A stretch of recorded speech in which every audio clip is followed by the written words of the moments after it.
North പിന്നെ east ഏരിയയിൽ അദ്ദേഹത്തിൻ്റെ പ്രവർത്തനം വളരെ ഡീപ്പായിട്ട് പോയി യുവാക്കളെ പാർട്ടിയിലേക്ക് ആകർഷിക്കുന്നതിന് കഴിഞ്ഞൊരു നേതാവാണ്. പിന്നെ ഛത്തീസ്ഗഡിൽ അദ്ദേഹം ഇലക്ഷൻ ക്യാമ്പയിൻ്റെ നേതൃത്വം ഏറ്റെടുത്തിട്ടുണ്ട്. സിക്കിമിൽ അദ്ദേഹം പോയി അതുപോലെ ചെയ്തിട്ടുണ്ട്.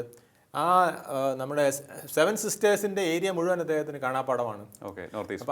North east. അപ്പോൾ അതിൻ്റെ ഉദ്ദേശം വളരെ വ്യക്തമാണ്. ബംഗാൾ ഉടനെ തന്നെ വരുന്നു തെരഞ്ഞെടുപ്പിന്, അത് കഴിഞ്ഞ് ആസാമിൻ്റെ തെരഞ്ഞെടുപ്പ് വരുന്നു. അപ്പോൾ അവിടേക്ക് ഒരു അശ്വമേധത്തെയാണ് നരേന്ദ്രമോദിയും അമിത്ഷായും കൂടെ അയച്ചിരിക്കുന്നത് എന്നുള്ളതാണ്. ഓക്കെ, അപ്പോൾ ഇത്തരത്തിൽ ഒരു സന്ദേശമാണ് അവർ കൊടുക്കുന്നത്. അത് ഒന്ന്, എതിരാളികൾക്ക് കൃത്യമായ ഒരു സന്ദേശം കൊടുത്തിരിക്കുകയാണ്. പക്ഷേ എതിരാളികളൊക്കെ അത്ര കാര്യമായിട്ട് എടുത്തിട്ടില്ലെന്ന് തോന്നുന്നു. ആരും കാര്യമായിട്ട് പാർട്ടിയിൽ തന്നെ പലർക്കും സംശയമാണ് ഇതെന്താ പെട്ടെന്ന് ഇങ്ങനെ വന്നത്. കാരണം ഇദ്ദേഹത്തിൻ്റെ പ്രവർത്തനം, എന്നോടൊരാൾ പറഞ്ഞത് ഇദ്ദേഹത്തിൻ്റെ പ്രവർത്തനത്തെക്കുറിച്ച് അറിയണമെങ്കിൽ ഇപ്പോൾ ജയിച്ചിരിക്കുന്ന 202 MLA മാരുടെ ചോദിച്ചു നോക്കണം എന്നാണ്, ബീഹാറിലെ.